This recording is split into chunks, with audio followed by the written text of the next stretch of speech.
क्या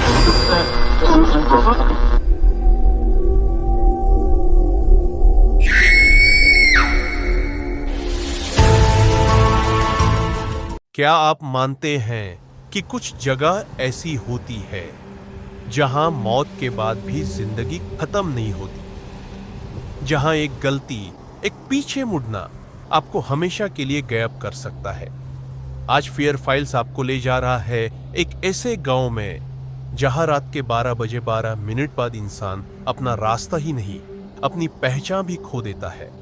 इस जगह का नाम है काली पहाड़ी।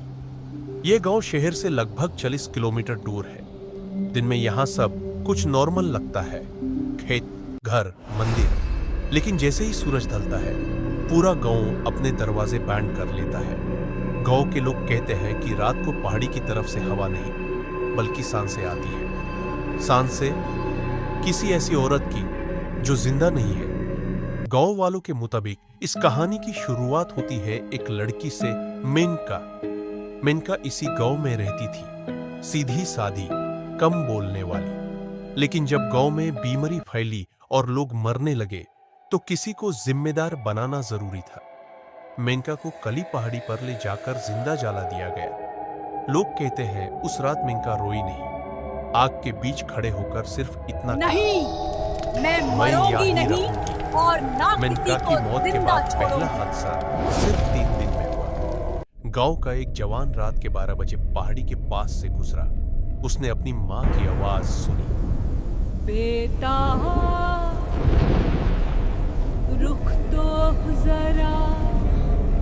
नहीं, मुझे छोड़ दो।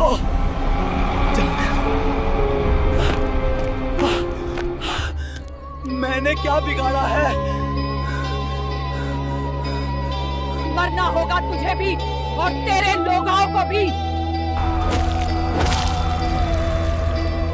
सुबह उस जवान की लाश मिली, आंखें खुली हुई और चेहरे पर एक ऐसी डर की लकीर जो मौत के बाद भी नहीं मिटी। फियर फाइल्स टीम ने जब पहाड़ी का सर्वे किया तो जमीन पर उल्टे पैरों के निशान, घसीटने के दाग और जाली हुई लकड़ी के टुकड़े मिले। लोकल पंडित और तांत्रिक कहते हैं मेनका एक आत्मा नहीं बल्कि अधजाली छुड़ैल बन चुकी है।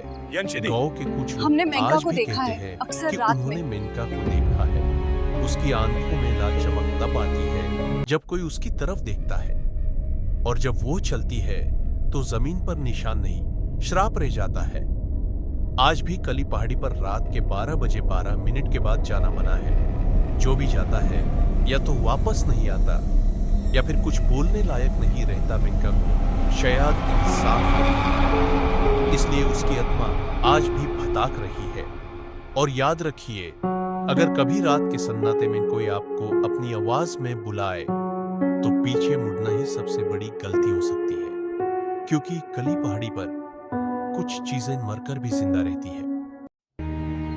हम आपको ये आश्वासन दिलाते हैं कि गांव में ऐसा कभी ना हो। तो अगले दिन पास के शहर में एक घटना घटी। शब जी, क्या आप सच कह रहे हो?